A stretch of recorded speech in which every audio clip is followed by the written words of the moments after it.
अनुसार एक बार कैलाश पर्वत पर एकांत में बैठे हुए माता पार्वती ने भगवान शिव से एक सरल लेकिन गहरा सवाल पूछा। उन्होंने शिवजी के गले में पड़ी मुंडमाला की ओर इशारा करते हुए कहा, हे प्राणनाथ, आप देवों के देव महादेव हैं, आप अमर हैं, लेकिन मेरे मन में एक सवाल बार बार आता है। आप अपने गले में ये मुंड क्यों पहनते हैं? ये किसके हैं और इनका क्या महत्व है? भगवान शिव ने मुस्कुराते हुए कहा, हे देवी, ये सवाल आज तक किसी ने नहीं पूछा, लेकिन जब तुमने पूछा है तो सुनो। ये मुंड किसी और के नहीं, बल्कि तुम्हारे ही पिछले जन्मों के हैं। तुमने जितनी बार अलग अलग रूपों में जन्म लिया और फिर शरीर छोड़ा, मैंने तुम्हारी याद में उन सिरों को अपनी माला में जोड़ लिया। यह सुनकर माता पार्वती हैरान रह गईं। उनके मन में एक और गहरा सवाल उठा। प्रभु, उन्होंने कहा, ऐसा क्यों है कि मैं बार बार जन्म लेती हूँ और मृत्यु हो जाती है?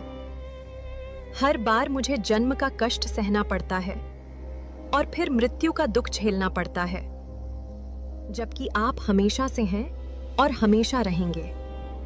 ऐसा कौन सा ज्ञान है, कौन सा रहस्य है जिससे आप अमर हैं और मैं नश्वर? माता पार्वती ने जिद पकड़ ली कि उन्हें भी वह अमर ज्ञान चाहिए जिससे वे जन्म और मृत्यु के चक्र से मुक्त हो सकें। भगवान शिव जानते थे कि यह ज्ञान बहुत गुप्त है और हर किसी को नहीं दिया जा सकता, लेकिन अपनी अर्धांगिनी के प्रेम और जिज्ञासा के आगे उन्हें मानना पड़ा। उन्होंने माता पार्वती को अमर कथा सुनाने का वचन दे दिया। जब भगवान शिव ने अमर कथा सुनाने का निर्णय लिया तो सबसे बड़ी समस्या एक सही जगह ढूंढने की थी। यह कथा मोक्ष और अमृता से जुड़ी थी और शर्त थी कि इसे शिव और पार्वती के अलावा कोई तीसरा न सुने। अगर कोई मनुष्य, देवता, पशु या पक्षी भी इस कथा को सुन लेता तो वह भी अमर हो जाता और सृष्टि का संतुलन बिगड़ सकता था। कैलाश पर्वत पर हमेशा गण, देवता और अन्य जीव मौजूद रहते थे। इसीलिए भगवान शिव ने हिमालय की एक बहुत ही दूर और सुनसान गुफा को चुना, जिसे आज हम अमरनाथ गुफा के नाम से जानते हैं। यह जगह इतनी ऊंचाई पर और इतनी शांत थी कि यहां पहुंचना आसान नहीं था। इस गुफा तक पहुंचने के लिए भगवान शिव ने जो यात्रा की वह अपने आप में एक बड़ी सीख है। यह यात्रा त्याग की यात्रा थी। मोक्ष पाने के लिए इंसान को अपने सभी सांसारिक मोह और बंधनों को छोड़ना पड़ता है और भगवान शिव ने अपने कर्मों से यही सिखाया। भगवान शिव ने अमरनाथ गुफा तक पहुंचने के लिए जिस रास्ते का पालन किया वही आज श्रद्धालुओं के लिए तीर्थ यात्रा का मार्ग बन गया है। इस रास्ते में आने वाला हर पड़ाव इस बात का संकेत देता है कि शिवजी ने वहां क्या छोड़ा और क्यों। इसका वर्णन पुराणों और लोक कथाओं में मिलता है। यात्रा का पहला पड़ाव पहलगाम है। पहलगाम का पुराना नाम बेलगांव माना जाता है। मान्यता है कि जब भगवान शिव अमरनाथ की ओर निकले तो सबसे पहले उन्होंने अपने प्रिय वाहन नंदी, बैल को यहीं छोड़ दिया। नंदी शिवजी के सबसे बड़े भक्त हैं और हमेशा उनके साथ रहते हैं, लेकिन गुफा के अंदर जाने के लिए पूरा एकांत जरूरी था। पहलगाम से करीब 16 किलोमीटर आगे अगला पड़ाव चंदनवाड़ी है। भगवान शिव अपनी जटाओं में चंद्रमा को धारण करते हैं, इसीलिए उन्हें चंद्रशेखर कहा जाता है। लेकिन अमर कथा सुनाने के समय वे चंद्रमा को साथ नहीं ले जा सकते थे। चंद्रमा मन का प्रतीक माना जाता है जो हमेशा चंचल रहता है। ज्ञान और ध्यान के लिए मन का शांत और स्थिर होना जरूरी है। इसलिए शिवजी ने चंद्रमा को अपनी जटाओं से निकालकर चंदनवाड़ी में छोड़ दिया। कहा जाता है कि इसी कारण यहाँ के वातावरण में एक अलग ही ठंडक और शांति महसूस होती है। यात्री आज भी यहाँ की मिट्टी माथे पर लगाते हैं। चंदनवाड़ी के बाद रास्ता और भी कठिन हो जाता है। इसके बाद एक बहुत ही सुंदर और गहरी नीली झील आती है जिसे शेषनाग झील कहा जाता है। भगवान शिव के गले में हमेशा नाग देवता रहते हैं। नाग समय, काल और अहंकार का प्रतीक माने जाते हैं।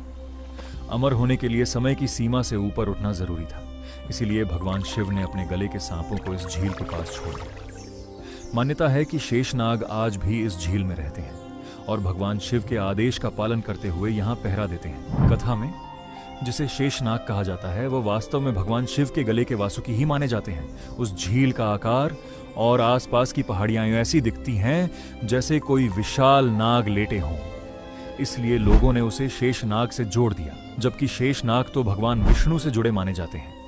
ग्रंथों में साफ साफ ये नहीं लिखा कि शिवजी ने वासुकी को ही वहां छोड़ा, लेकिन लोक कथाओं और परंपराओं में उस स्थान का नाम शेषनाग पड़ गया। शेषनाग से आगे बढ़ने पर महागुनास पर्वत आता है जिसे महागणेश पर्वत भी कहा जाता है। यह जगह लगभग 14,000 फीट की ऊंचाई पर है। यहां भगवान शिव ने अपने प्रिय पुत्र गणेश जी को छोड़ दिया। गणेश जी को विघ्नहर्ता कहा जाता है, लेकिन इस यात्रा में शिव जी को अपने पुत्र के प्रति मोह का भी त्याग करना था। उन्होंने गणेश जी को वहीं रुकने के लिए कहा। यह त्याग सबसे कठिन माना जाता है, क्योंकि अपनी संतान को छोड़कर आगे बढ़ना वैराग्य की सबसे बड़ी परीक्षा है। गुफा से लगभग 6 किलोमीटर पहले पंचतरणी नाम की जगह आती है। यहाँ 5 छोटी छोटी नदियों का संगम होता है। हिंदू दर्शन के अनुसार हमारा शरीर 5 तत्वों से बना है: पृथ्वी, जल, अग्नि, वायु और आकाश। भगवान शिव इन सब तत्वों से परे हैं, लेकिन अमर कथा सुनाने के लिए उन्हें अपने साकार रूप से भी आगे जाना था। इसीलिए पंचतरणी में उन्होंने इन 5 तत्वों का भी त्याग किया। यहाँ की 5 नदियां इन्हीं तत्वों का प्रतीक मानी जाती हैं। श्रद्धालु यहाँ स्नान करके अपने अंदर की अशुद्धियों को दूर करने की कामना करते हैं। अंत में सभी मोह, माया, रिश्तों और तत्वों को छोड़कर भगवान शिव माता पार्वती के साथ पवित्र गुफा में प्रवेश करते हैं। गुफा में प्रवेश करने के बाद शिवजी ने मृगशाला बिछाई और ध्यान की मुद्रा में बैठ गए। कथा शुरू करने से पहले उन्होंने यह सुनिश्चित करना चाहा कि अंदर कोई भी जीवित प्राणी ना हो। अपनी योग शक्ति से उन्होंने कालाग्नि यानी प्रलय की अग्नि उत्पन्न की और उसे पूरी गुफा में फैला दिया। इसका उद्देश्य यह था कि अगर कहीं कोई छोटा कीड़ा मकोड़ा या जीव छिपा हो तो वह भी न बचे। शिवजी नहीं चाहते थे कि अमर कथा का रहस्य किसी और तक पहुंचे। सब कुछ सुरक्षित होने के बाद भगवान शिव ने अमर कथा सुनाना शुरू किया। ये कथा सृष्टि के रहस्य, आत्मा की अमरता और मोक्ष से जुड़ी थी। माता पार्वती ध्यान से कथा सुन रही थी और बीच बीच में हूं हूं कहकर यह संकेत दे रही थी कि वे सुन रही हैं। कथा बहुत गहरी और लंबी थी। भगवान शिव इतने ध्यान में डूब गए कि उन्हें बाहरी दुनिया का होश नहीं रहा। उनकी आंखें बंद हो गईं, लेकिन उनके मुख से कथा लगातार चलती रही। इसी बीच कथा सुनते सुनते माता पार्वती को नींद आ गई। शायद यात्रा की थकान या माया के कारण उनके मुंह से हूं की आवाज आनी बंद हो गई। यहीं पर एक अद्भुत घटना हुई। गुफा के एक कोने में लकड़ियों या पत्थरों के नीचे कबूतरों का एक जोड़ा था जिसने अंडे दे रखे थे। कालाग्नि से सब कुछ जल गया, लेकिन ये अंडे किसी सुरक्षित जगह पर होने के कारण बच गए। कथा के प्रभाव और उस पवित्र वातावरण से उन अंडों में जान आ गई और उनसे बच्चे निकल आए। जब माता पार्वती सो गईं, तो उन छोटे पक्षियों ने उनकी जगह हूं हूं की आवाज निकालनी शुरू कर दी। चूंकि शिवजी ध्यान में थे, उन्हें लगा कि पार्वती ही सुन रही हैं और वे कथा सुनाते रहे। इस तरह पूरी अमर कथा उन पक्षियों ने भी सुन ली। जब कथा खत्म हुई और शिवजी ने आंखें खोली तो उन्होंने देखा कि माता पार्वती तो सो रही हैं। वे हैरान रह गए। उन्होंने सोचा, अगर पार्वती सो रही थी तो फिर आवाज कौन कर रहा था? तभी उनकी नजर पास बैठे उन 2 कबूतरों पर पड़ी। शिवजी को गुस्सा आ गया। उन्हें लगा कि इन छोटे पक्षियों ने छल से वह ज्ञान पा लिया जो बड़े बड़े ऋषियों के लिए भी दुर्लभ है। वे उन्हें मारने के लिए त्रिशूल उठाने ही वाले थे कि उन पक्षियों ने उन्हें कहा, हे महादेव, हमने आपके मुख से अमर कथा सुनी है। इस कथा का सार यही है कि जो इसे सुन लेता है वह अमर हो जाता है। अगर आप हमें मार देंगे तो ये कथा ही गलत साबित हो जाएगी। फिर आपके वचनों पर कौन विश्वास करेगा? ये सुनकर भगवान शिव का क्रोध शांत हो गया। उन्होंने मुस्कुराते हुए कहा, तुम सही कह रहे हो। तुमने मेरे मुख से यह ज्ञान सुना है, इसलिए मैं तुम्हें मारूंगा नहीं, बल्कि वरदान देता हूं कि तुम इस गुफा में हमेशा शिव और शक्ति के प्रतीक बनकर रहोगे और अमर रहोगे। इसी कारण कहा जाता है कि अमरनाथ गुफा में आज भी कबूतरों का वह जोड़ा दिखाई देता है। भक्त इसे बहुत शुभ मानते हैं। कहा जाता है कि इतनी ठंड और कम ऑक्सीजन के बावजूद जहां दूसरे पक्षी जीवित नहीं रह सकते, ये कबूतर वहां भी जिंदा रहते हैं। जिन्हें ये कबूतर दिखाई दे जाएं, उन्हें शिव पार्वती के दर्शन का फल मिलता है।